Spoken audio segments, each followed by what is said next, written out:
एक सन की राजा हर रोज सुबह अपनी रानी को खड़ी कर उसकी नथ में से 100 तीर निकालता और पूछता, है कोई इस धरती पर मेरे जैसा और कोई भी वीर मर्द? रानी बेचारी कहती कि नहीं महाराज, आप जैसा वीर पुरुष और कोई नहीं। समय बीता। एक बार रानी की माँ रानी से मिलने आई। जब उसने रानी की हालत देखी तो उसकी आंखों में पानी आ गया। बोली, बेटी ये कैसी हालत बना रखी है, बिल्कुल सूखी लकड़ी के समान हो गई हो। तुम्हें कोई बीमारी है, कोई दुख दे रहा है, या फिर तुम्हें समय से रोटी नहीं मिल रही? आखिर बात क्या है? अब रानी कैसे अपनी माँ को अपना दुख बताती कि राजा हर रोज सुबह उसे खड़ी कर उसकी नथ में से 100 तीर निकालता है। हर तीर में उसका कलेजा बाहर आने को हो जाता है। अगर वो जरा सी भी हिली या राजा जरा सा भी चुका तो प्राण गए। पर जब माँ ने बार बार दबाव देकर रानी से पूछा, तब रानी बोली, क्या बताऊँ माँ, किसी चीज की कोई कमी नहीं, अन्न का भंडार भरा हुआ है, पीने को अच्छा पानी है। तो फिर बात क्या है बेटी? माँ ने इस बार जब रानी का हाथ पकड़ अत्यंत रुदन स्वर में पूछा तो रानी टूट गई और अपनी वेदना प्रकट करते हुए कहा, माँ तुम्हारे जमाई राजा मेरी नाक की नथ में से 100 तीर निकालते हैं, जिससे मेरा हृदय थर थर कांपता है। मेरी तरफ आता हुआ हर तीर मुझे अपनी जिंदगी का आखिरी तीर प्रतीत होता है। यही बात मुझे हर समय अंदर ही अंदर खाई जाती है कि आज तेरा आखिरी दिन है, आज तेरा आखिरी दिन है। बस माँ, इसी चिंता के कारण कुछ भी खाना पीना मेरे हलक से नीचे नहीं उतरता। रानी की माँ ने हैरान होते हुए कहा, ये तुम क्या कह रही हो बेटी, ये कब हुआ? रानी बोली, माँ ये मत पूछो कब हुआ, ये पूछो कब नहीं हुआ। राजा हर रोज सुबह मुझे खड़ी करके सबसे पहले मेरी नथ में से 100 तीर निकालते हैं, उसके बाद ही अपना दिन शुरू करते हैं। बोली, कुछ बोलते भी हैं? रानी बोली, हाँ माँ कहते हैं। है इस धरती पर मेरे जैसा कोई और मर्द? रानी की माँ कुछ सोचते हुए बोली, बेटी चिंता मत कर, कल वो जब ऐसा पूछे तो कह देना, दुनिया में मर्द बहुत, घर नहीं तो बाहर बहुत, घर से बाहर निकलो शेर को स्वा शेर बहुत। इतना कह रानी की माँ अपनी बेटी से विदाई ले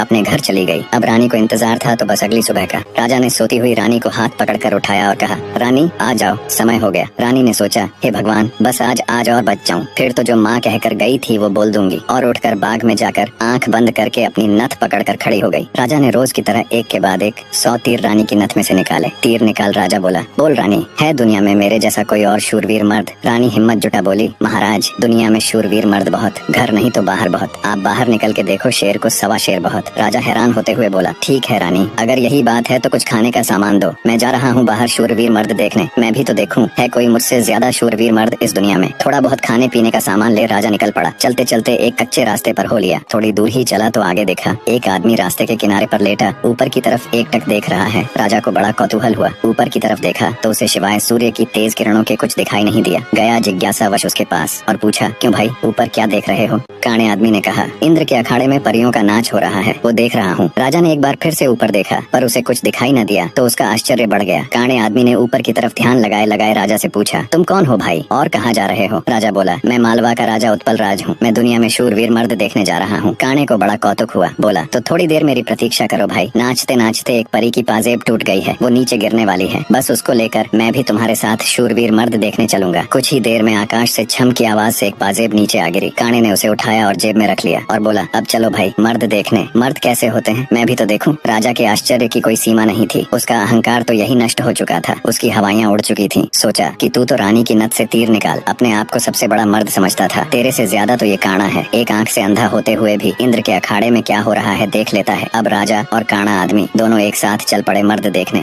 राजा और काणा आदमी अभी कुछ दूर ही चले थे। आगे एक नौजवान व्यक्ति धनुष बाण लिए किसी की प्रतीक्षा में बैठा था। राजा ने उससे भी पूछ लिया, क्यों भाई कैसे बैठे हो? व्यक्ति बोला, अपने दोस्त का इंतजार कर रहा हूँ। राजा बोला, कहाँ है तुम्हारा दोस्त? व्यक्ति बोला, मैंने 100 कोस पर तीर मारा है, उसे लेने के लिए गया है। इतना सुनना था कि राजा के पैरों नीचे से जमीन खिसक गई। कहानी को बीच में रोक आपकी जानकारी के लिए बता दूं, पुराने समय में दूरी मापने के लिए किलोमीटर या मीटर नहीं बल्कि तब के लोग कोसों के द्वारा ही दूरी को मापते थे। उस समय के एक कोस का मतलब आज के लगभग 3 किलोमीटर है। तो नौजवान व्यक्ति ने राजा और काणे आदमी से पूछा, तुम लोग कहाँ जा रहे हो? काणे ने कहा, मर्द देखने। उत्सुकतावश नौजवान ने कहा, तो भाई हम भी चलेंगे तुम्हारे साथ मर्द देखने, बस थोड़ा इंतजार करो, मेरा दोस्त अभी मेरा तीर लेकर आता ही होगा। राजा बोला, 100 कोस से आज ही थोड़े ना आ जाएगा, उसे तो कई दिन लगेंगे। नौजवान ने मुस्कुराते हुए कहा, नहीं मान्यवर, उसे 100 कोस से जाने और आने में सिर्फ 1 घंटा लगता है। थोड़ी ही देर में एक लंगड़ा व्यक्ति नौजवान के द्वारा छोड़ा हुआ तीर हाथ में लेकर आता है। अब राजा को काटो तो खून नहीं। रानी की नथ में से तीर निकाल खुद को मर्द सूरमा समझने वाले राजा को अब एक से एक बड़े सूरमा टकरा रहे थे। वो जिस बिल में हाथ डाल रहा था वहीं से सांप फुफकारते हुए निकल रहे थे। एक काणा आदमी जो एक आंख ना होते हुए भी इंद्र के अखाड़े में परियों का नाच देख रहा है। एक युवा पराक्रमी नौजवान 100 कोस तक तीर मार रहा है। एक अपाहिज लंगड़ा आदमी 100 कोस की दूरी सिर्फ 1 घंटे में नाप देता है। बोझिल कदमों के साथ राजा अब उन तीनों के साथ आगे चल पड़ता है। चलते चलते वे एक नगर में पहुँचे जहाँ एक राजा की लड़की का स्वयंवर चल रहा था। स्वयंवर की शर्त थी कि जो व्यक्ति 50 कोस से 2 घंटे में हंसता पान बोल सुपारी ला देगा उसी के साथ रानी का विवाह कर दिया जाएगा। चारों में से लंगड़ा ही इस काबिल था जो कोसों की दूरी मिनटों के हिसाब से तय कर सकता था। अंततः चारों की सलाह पर लंगड़ा व्यक्ति स्वयंवर की शर्त पूरी करने के लिए तैयार हो गया और शर्त अनुसार हंसता पान बोल सुपारी लाने के लिए चल पड़ा।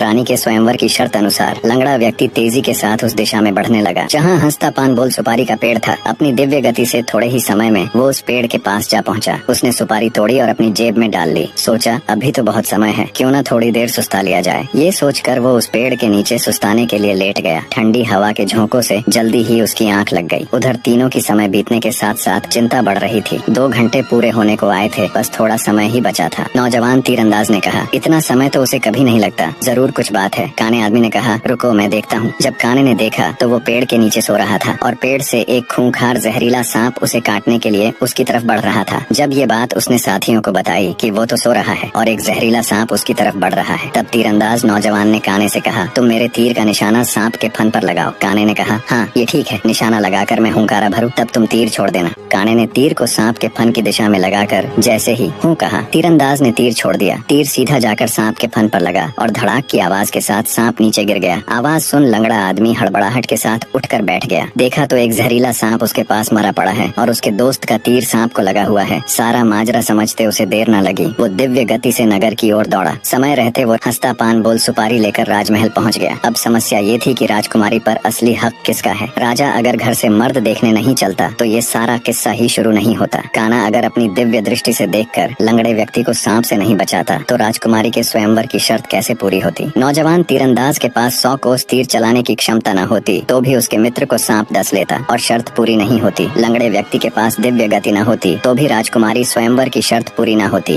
राजकुमारी का पति कौन होगा? जब इसके ऊपर उनमें आपस में सलाह मशवरा हुआ तो राजा को ही चुना गया, क्योंकि ये सारी कहानी ही उससे शुरू हुई थी। पर राजा ने अपनी सारी बीती बात बता कहा, मैं पहले से ही शादीशुदा हूँ, इसलिए मैं राजकुमारी से शादी करूँ, इसका सवाल ही पैदा नहीं होता। मैं तो तुम सबका शुक्रगुजार हूँ मेरा खोखला वहम तोड़ने के लिए। काने ने कहा, मैं तो इंद्र के अखाड़े में अपनी परियों के साथ ही खुश हूँ और वैसे भी मेरे दिन अब उस ऊपर वाले को याद करने के हैं। बारी आई युवा तीरंदाज की। उसने अपने मित्र से कहा, मित्र राजकुमारी के साथ तुम्हारा विवाह होना चाहिए, क्योंकि तुमने ही स्वयंवर की शर्त का सीधा पालन किया और राजमहल में शर्त अनुसार हंसता पान बोल सुपारी लेकर आए। इसलिए शर्त के दृष्टिकोण से देखें तो राजकुमारी पर तुम्हारा ही हक बनता है। तीरंदाज की बात सबको सही लगी और सबने सहर्ष सहमति जताई। लंगड़े व्यक्ति के साथ राजकुमारी का विवाह हो जाता है। सभी बहुत खुश थे। राजा सभी को अपने राज्य आने का निमंत्रण दे खुशी खुशी उनसे विदा लेते हैं। अपने मन में वो अब कभी रानी के साथ दुर्व्यवहार न करने की शपथ लेते हैं।